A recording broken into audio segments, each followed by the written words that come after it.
Semaji la Afrika. Naam, Mkaya, baada kwako bwana. Safi bwana. Amani ipo, utulivu upo. Amani ipo, utulivu upo, raha zipo, furaha zipo, kila kitu kipo kwetu Simba Sports Club. Biriani la uwanjani linapatikana Msimbazi ama bado linasukwa? Linapatikana vizuri tu, linapatikana leo saa 2:30 usiku. Leo, lakini mechi zilizopita bado. Mechi zilizopita zilikuwa ni mchanganyiko kidogo, wakande, gimbi, muhogo, lakini mwisho siku watu wameshiba na timu imepata ushindi. Kande, gimbi na mihogo kidogo. Wali nimependa sana Semaji, ndio maana nimetabasamu, lakini yote kwa yote ni kikubwa zaidi ni kuelekea huu mchezo wa baadaye saa 2:15. Kikosi kilitoka kucheza mechi dhidi ya Gaborone United. Baada ya hapo hapa kati ya tukuzungumza lengo zaidi la kutafuta, tutaka tufahamu uimara wa kikosi chako.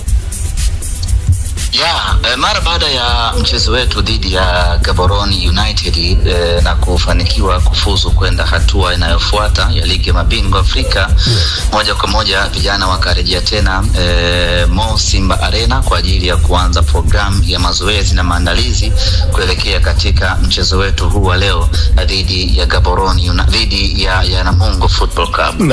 Maandalizi yameanza kwa haraka sana chini ya mwalimu Suleiman Matola na yamekwenda vizuri kwa kipindi cha siku hizi mbili, kwa maana ya juzi na jana, na leo hii Mwenyezi Mungu akitufikisha salama saa 2:30 usiku tunashuka katika uwanja Benjamin Mkapa kwenda kufanya kile ambacho tunakusudia kufanya, kwa maana ya kupata ushindi. Tunatambua na tunafahamu ya kwamba tunakwenda kucheza mchezo mgumu, lakini hatuna wasiwasi. Maandalizi ambayo tumeyafanya na ubora wa kikosi chetu inatupa matumaini makubwa ya kwamba tunakwenda kufanya vizuri. Unajua, tofauti na timu nyingine, sisi timu yetu imekuwa ikiongezeka ubora siku hadi siku, japokuwa level yake ya kuongezeka ubora ni ndogo kiasi ya kwamba mtu anaweza asione kwa haraka kama anaangalia mpira kwa jicho la wasiwasi. Lakini ukweli ni kwamba kutoka mechi ya kwanza, ya pili, ya tatu, unaona kuna improvement kubwa kweli kweli ya kikosi. Na hapa tunajikita kwenye maeneo ya kufunga magoli, kutengeneza nafasi, na laiti kama nafasi ambazo tunazitengeneza tungekuwa tunazitumia vizuri, tunapata magoli, hivi sasa tungekuwa tuko mbali kweli kweli kwenye ufungaji wa magoli. Kwa hiyo inatupa ishara ya kwamba timu yetu inapiga hatua, japo mwendo wake kama wa kinyonga kiasi kwamba huwezi kuona kama ni kweli inasogea, lakini ukweli ni kwamba timu yetu ina move kutoka sehemu moja kwenda sehemu ya juu. Naam, Ahmed, wachezaji ambao watakosekana leo ni kina nani na kwa sababu zipi kama wapo? Tunamkosa Mohamed Bajaber ambaye yeye anatarajiwa kurejea rasmi uwanjani ndani ya mwezi huu wa 10 mara baada ya kumaliza mapumziko yake ya kimatibabu. Lakini vile vile tunamkosa Musa Pinpin Kamara, aliumia goti katika mchezo dhidi ya Gaborone. Majeraha yake hayakuwa makubwa sana, lakini kwa kuwa muda ni mchache wa kupatiwa matibabu na kupumzika, madaktari wameshauri apumzike kabisa leo, asiwe sehemu ya mchezo. Lakini vile vile tunamkosa Abdulrazak Hamza ambaye huyu yeye atakuwa nje kwa muda mrefu kidogo. Madaktari wamesema atakuwa nje kwa muda wa wiki 8, na katika hizo wiki 8 tayari ameshatumia wiki 2 nje. Kwa hiyo bado ana takriban wiki 6 za kuendelea kupatiwa matibabu na kujiguza. Kwa hao ndio ambao watakosekana katika mchezo wa leo, lakini waliobaki wote wako tayari kwenda kuipambania Simba, kuipa Simba alama 3 siku ya leo. Ahmed, swali langu la msingi, na hili ni la msingi kweli kweli, mchakato wa kocha mkuu umefikia wapi? Na mpaka hivi sasa mmepokea CV za makocha wangapi, kutoka wapi na wapi? Nikijibu CV ngapi nitadanganya, kwa sababu iko kamati maalum ambayo inaratibu jambo hilo la kutafuta kocha, na sijapewa mawasiliano yoyote ya kuambiwa tumefikia wapi mpaka sasa. Mawasiliano ya mwanzo niliambiwa ya kwamba mapema mara baada ya mchezo wetu wa Gaborone United kocha atakuwa ameshapatikana. Sasa bado sijapokea maelekezo mapya kutoka kwa mabosi wangu kunipa taarifa mpya Je, mnyama mpya ameshapatikana na lini anatambulishwa? Lakini mchakato wa kumtafuta kocha unakamilika ndani ya wiki hii, kwa sababu tunachotaka ni kwamba wakati wachezaji wengine wameenda kwenye FIFA break, wameenda kwenye kuzitumikia timu zao za mataifa, wale watakao baki wawe chini ya mwalimu mpya, ili mwalimu huyo mpya aanze mipango ndani ya wiki mbili, atengeneze timu kwa ajili ya kwenda kuwatumia katika mechi ya tarehe 17, 18 ama 19 ya ligi ya mabingwa Afrika dhidi ya Nsingizini. Kwa hiyo mwalimu anapatikana mapema wiki hii ili apate wiki mbili za kutengeneza timu kuelekea katika mchezo huo. Kocha Makombe yupo nchini hapa, Nabi, inatajwa pia mpo kwenye mazungumzo naye. Kwanza lazima tukubali ni mwalimu mzuri sana Nabi, na tayari ana wazungu wanasema added advantage ya kufundisha ligi ya Tanzania, yani anaijua vizuri ligi ya Tanzania. Ukimwambia Nabi tunakwenda Kigoma, anajua tunakwenda mji gani, tunakwenda kucheza katika uwanja gani. Akikuta hata kama ni uwanja mbaya, anajua huu ni uwanja wa Lake Tanganyika, kwa hiyo hana chakula. Ukimwambia tunakwenda Liti Singida, anaandaa timu kulingana na mazingira ya Liti Singida. Kwa hiyo tayari hiyo mwalimu ana faida hiyo. Amekuja Dar es Salaam, sijui amekuja kufanya nini, na kama ambavyo nimekuambia mwanzoni pale ni kwamba sijapewa communication tumefikia wapi kwenye eneo la kumtafuta kocha mpya.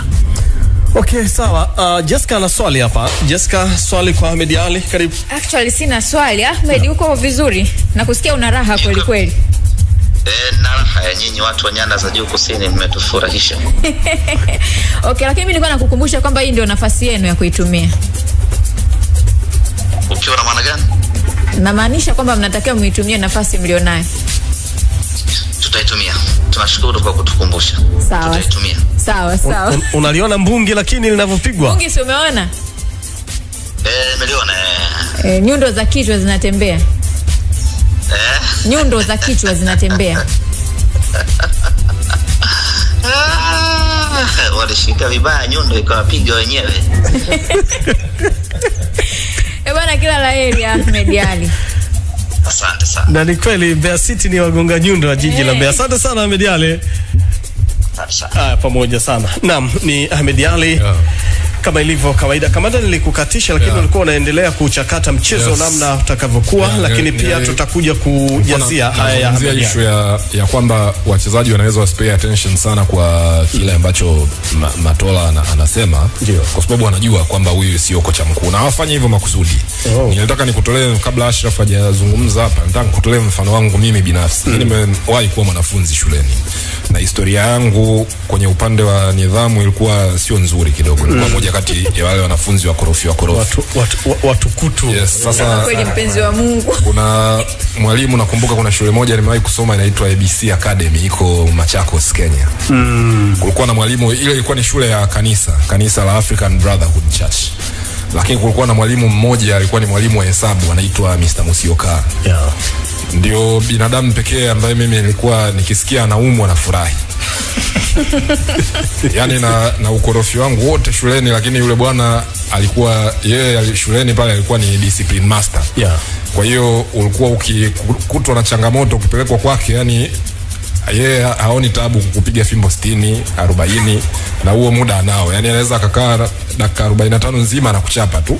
Kwa hiyo yule bwana mimi alikuwa siku nikisikia kwamba yuko likizo au ameumwa haji shule, yani mimi nafurahia kabisa. Umeelewa? Sasa sometimes wachezaji ni kama wanafunzi tu. Sawa, na wanajua kabisa kwamba sio kwamba eti hawamheshimu Matola, hapana, ila kusema kwamba wamsikilize in the same way kama ambavyo wangemsikiliza head coach ambaye anajua, kwa sababu kwanza wanajua kwamba bana, mimi hapa leo hata ikitokea kwamba sijaonyesha effort labda 100%, hakuwezi kuwa na consequence ya mimi kukosa namba kwa muda mrefu, kwa sababu najua ndani ya wiki mbili tu hapa kuna kocha mwingine atakuja, tutaanza kwa tafsiri hiyo basi hata Simba endapo akipoteza leo, lawama zisiende kwa Matola. Absolutely. Wala hastahili kulaumiwa. Sasa ukiangalia Namungo wana kundi la wachezaji ambao wana uzoefu, lakini pia wamesajili. Kwa mfano kuna wapo watu kama kina Lucas Kikoti, nadhani kipa na Hima na bado yupo. Nimeona kuna mchezaji wa zamani wa Simba yule Hussein Kazi pia yupo hapo. Kwa hiyo wanaweza wakafanya lolote, na Juma Mgunda anaijua Simba hii ilivyo, kwa sababu nadhani asilimia nzuri tu ya wachezaji bado wapo ambao walikuwepo yeye akiwa kocha msaidizi kwenye ile timu. Kwa hiyo nayo inakuja kama kikwazo.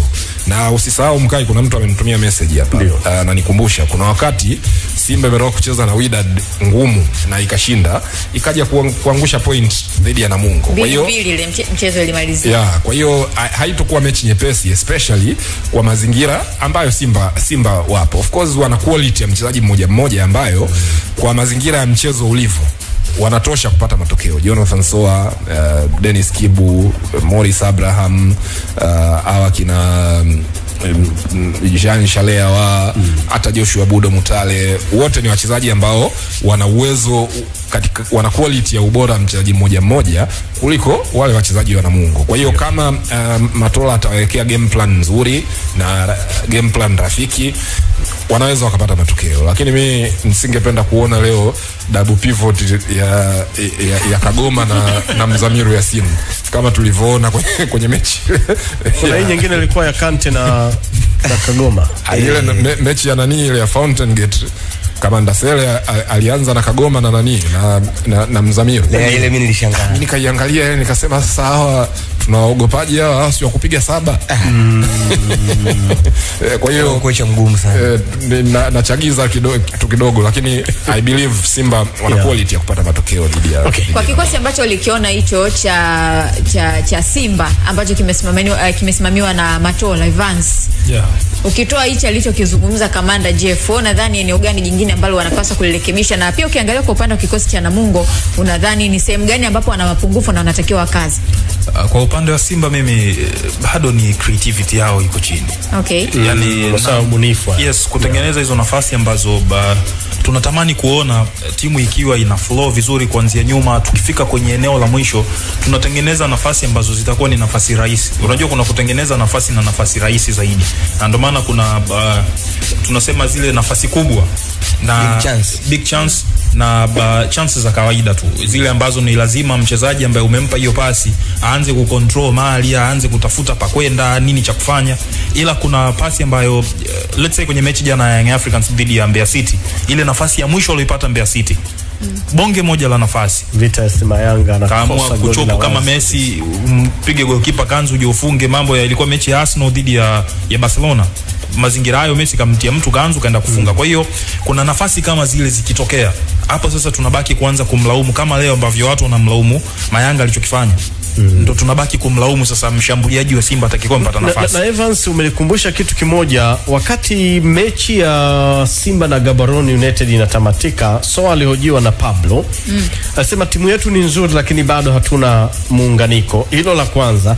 Lakini kustruggle kwa Soa kwenye eneo lile la ushambuliaji, licha kwamba anajaribu kwenye hilo eneo la ubunifu, nao pia inawezekana ikawa ni changamoto kwake kuskoma goli ya kutosha katika mechi alizocheza. Inawezekana ni changamoto, lakini tukumbuke kwamba yule ni mtu ambaye anahitaji huduma kutoka kwa watu wengine, watu wanaocheza kwenye maeneo ya pembeni, wanaocheza nyuma yake. Na unaweza pia ukawalaumu wa watu ukaacha kumlaumu yeye ambaye pia hatengenezi nafasi akiwa hana mpira. Unajua mimi nasemaga hapa, watu wanamlaumu sana Prince Dube anakosa magoli. Anakosa magoli kwa sababu anajua kujiposition. Yani kama una striker hawezi kukutana na hizo chance, hata uwezo wake tu wa kutambua hii ni nafasi ambayo naweza kuwepo na mpira ukanikuta, ni changamoto nyingine. Kwa hiyo inabidi pia na striker mwenyewe awe anajua ni wapi pa kwenda kukaa, ili mtu ambaye ana mpira asiwaze mara mbili, awe ananipa pasi kwenye eneo ambalo mimi mwenyewe ndo nina maamuzi sasa nifunge au niache. Kwa hiyo kuna mambo mawili ya kufanya kwa mchezaji mwenyewe anacheza kwenye eneo la mwisho, pia na watu wanaotakiwa kumpa hizo huduma. Asante sana